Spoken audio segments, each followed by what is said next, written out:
स्वागत है, अभिनंदन है। आज हम देवानंद पंडित जी यूट्यूब चैनल के माध्यम से चर्चा करेंगे कि जन्मोत्सव अर्थात बर्थडे पूजन विधि यानी कि वर्धापन कैसे मनाना चाहिए, क्या नियम है। तो सर्वप्रथम हम देखिए, जब हम किसी चीज़ का नियम जान लेंगे, विधि जान लेंगे, तो हमको बहुत ही सरल तरीके से हमेशा समझ में आने लगेगा। तो देर न करते हुए हम लोग आगे बढ़ेंगे और विषय को जानेंगे।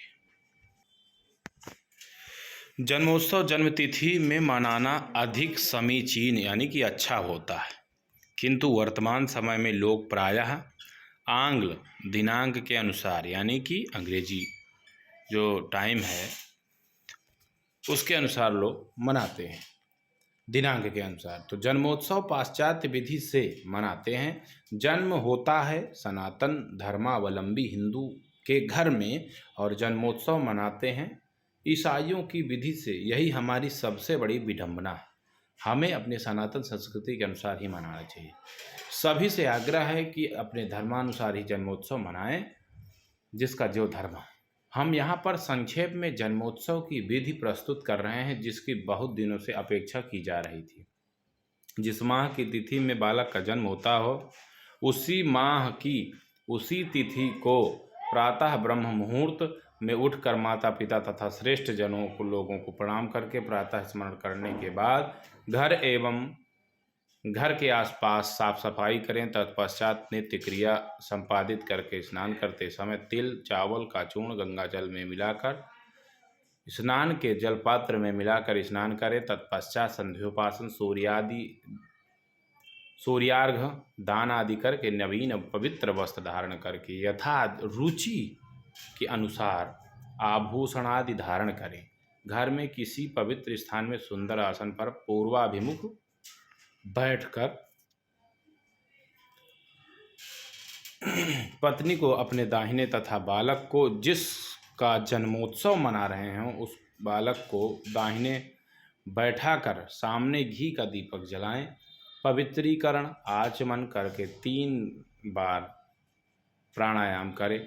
मस्तक में भस्म त्रिपुंड यथा रुचि संप्रदायानुसार, जिसका जो संप्रदाय हो उस अनुसार चंदन लगाना। स्वस्ति वाचन मांगलिक श्लोक पाठ करने के बाद दाहिने हाथ में अक्षत पुष्प जल द्रव्य आदि तथा कुशादि लेकर संकल्प करें। अब बात हम करेंगे कि यदि आचार्य गण हैं तो मंगलम भगवान से लेकर के अपवित्र आचमन पवित्री स्वस्ति तिलक, उसी प्रकार से देखिए पूरा क्रमबद्ध बता दिया गया। अब हम संकल्प में जो बोलेंगे वो भी सुनेंगे आप ध्यान से कि ओम विष्णु विष्णु देश कालो संकीर्त गोत्र नामाहम शर्मा वर्मा गुप्ता व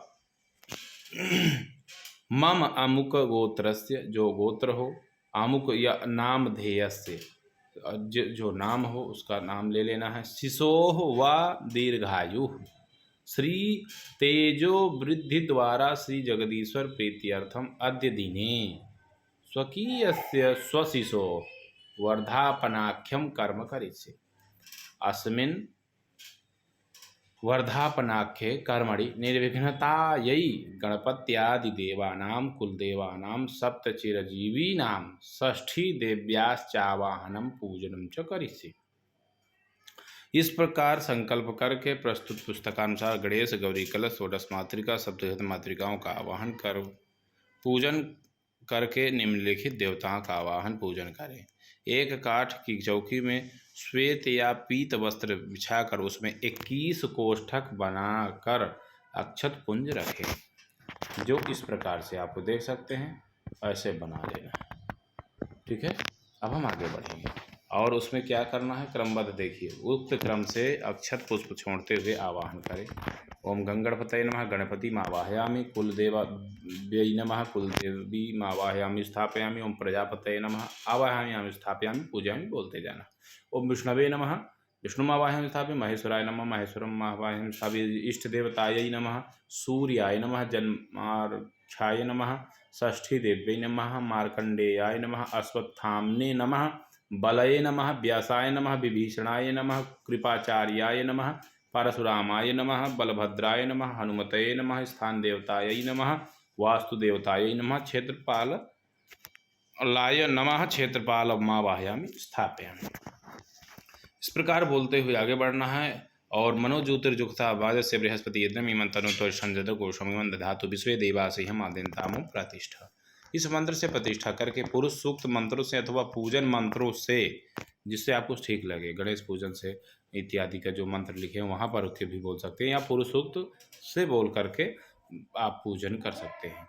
भूर्भुवस्व गणपत्यादि आवाहितेभ्यो देवभ्यो नमः कहते हुए षोडशोपचार पूजन करें। नैवेद्य में दही भात चढ़ाना आवश्यक है। नैवेद्य में ध्यान दें कि दही भात चढ़ाना आवश्यक है। प्रार्थना है, जय देवी जन्मातर जगदानंद कारिणी प्रसीद मम कल्याणी महाषष्ठी नमोस्तुते। मार्कंडेयाय मुनये नमस्ते महादायुषे चिरंजीवी यथा तुम भो भविष्यामि तथा मुने। रूपवान वित्तवानायु श्रिया युक्तं च मां शिशुं कुरु चिरंजीवी यथा त्वं भो मुनीनां प्रवरो दुजा। कुरुस्व मुनि शार्दूल तथा मां चिरजीविनं बालम में चिरजीविनं। त्रैलोक्ये यानि भूतानि स्थावराणि चराणि च ब्रह्म विष्णुर्शिवैः सार्धं रक्षां कुर्वन्तु तानि मे। अश्वत्थामा बलिर्व्यासो हनुमाश्च विभीषणा कृपः परशुरामश्च सप्तैते चिरजीविनः। सप्तैतां स्मरेन् नित्यं मार्कण्डेयमथाष्टमं जीवेद वर्षशतं साग्रमपमृत्युविवर्जितः। प्रीयन्तां देवता सर्वाः पूजां गृह्णन्तु तां मम प्रेक्षन्तवायुरारोग्यं यशः सौख्यं सर्वदा। तो इस प्रकार से आपको बोलना है और उसके बाद आगे बढ़ना है। मंत्र न्यून क्रियान्यून द्रव्य न्यून महामुने यदर्चितम मया देव परिपूर्णम तदस्तु। इस प्रकार प्रार्थना करके दाहिने हाथ में जल लेकर पूजा समर्पित करें। अनेन कृतेन यथोपचारे पूजनेन गणपत्यादि क्षेत्रपालाः पालांताः देवताः प्रियंतान् नमः कहकर जल सामने गिरा दें। तत्पश्चात जितने वर्ष का हो उतने घी के दीपक जलाकर देवताओं के सामने रखें। 25 वर्ष की पूजा में 24 छोटे दिए तथा एक बड़ा दीपक अथवा एक बड़ा दीपक जलावें। इसी प्रकार 50वें वर्ष में 48 छोटे दीपक तथा 2 बड़े दीपक अथवा 2 बड़े दीपक जलावें। 75वें वर्ष में 72 छोटे बड़े दीपक तथा 3 बड़े दीपक जलाना है और अथवा 3 बड़े दीपक जलाना चाहिए। यदि किसी का 26वां वर्ष है तो 25 छोटे दीपक तथा 1 बड़ा दीपक अथवा 1 बड़ा तथा 1 छोटा दीपक। इसी तरह 51वें वर्ष में 2 बड़े दीपक, 49वें छोटे दीपक अथवा 2 बड़े दीपक तथा 1 छोटा दीपक जलावें। इसी क्रम के अनुसार दीपक की व्यवस्था करें।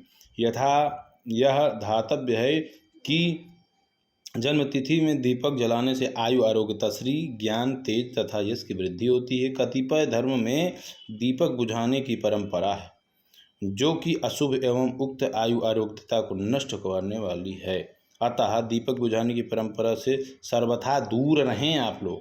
केक काटना भी अशुभ है, अतः यह सब न करें, इससे बालक के संस्कार नष्ट होते हैं। केक के स्थान में मिष्ठान तथा फल का वितरण करें। सभी दीपक जलाकर उनका गंधाक्षत पुष्प से पूजन करके प्रार्थना करें।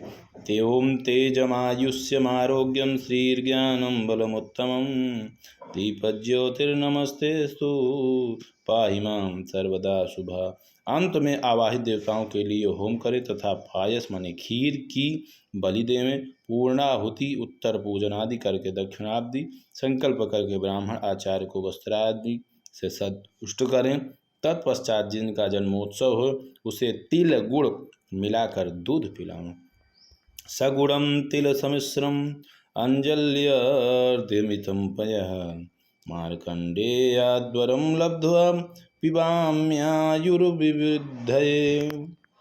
तो बालक को तिलक लगाकर रक्षा बांधे, मंत्राक्षत प्रसाद दें, आशीर्वाद प्रदान करें। ओम तच्चक्षुर्देवहितं पुरस्तात् शुक्रमुचरत पश्येम सरदा शतं जीवेम सरदा शतगुं शृणुयाम सरदा शतं प्रब्रवाम सरदा शतमदीनाः श्याम सरदा शतं भूयश्च सरदा शतात। अन्य सभी उपस्थित लोग भी बालक को तिलक लगाकर आशीर्वाद प्रदान करें। बालक सबका पैर छूकर प्रणाम करे, दक्षिणा दान आदि करके आवाहित देवताओं का विसर्जन करके विष्णु स्मरण करे, यथाशक्ति ब्राह्मण भोजन दान आदि करे। कुछ लोग जन्मदिन में वर्षफल श्रवण करते हैं। विशेष प्रतिवर्ष जन्मतिथि में फलदार, छायादार अथवा फूलदार वृक्ष का आरोपण वृक्ष लगाना चाहिए, अवश्य करें। स्थानाभाव होने पर गमले में भी वृक्ष लगाया जा सकता है। उस वृक्ष की संरक्षण सिंचनादि की भी जातक द्वारा ही किया जाना चाहिए। स्मरणार्थ वृक्ष के पास अपने जन्मतिथि वर्षादि लिख सकते हैं। वृक्षारोपण करने से जीवन में पुष्टि व वंश वृद्धि होती है तथा जातक की अकाल मृत्यु से रक्षा होती है। तो इस प्रकार से हमने आपको पूजन का जन्मोत्सव में, जन्मदिवस में पूजन कराने की विधि आचार्य गणों के लिए बहुत ही उपयोगी पुस्तक है और सबको अच्छे से समझ में आने की व्यवस्था में हमने प्रयास किया। कहीं पर भी कोई त्रुटि है, कहीं कुछ समझ में नहीं आ रहा तो आप कमेंट करिए, जरूर हम उसमें प्रयास डालेंगे, प्रकाश डालेंगे। जय श्री राम, जय चित्रकूट।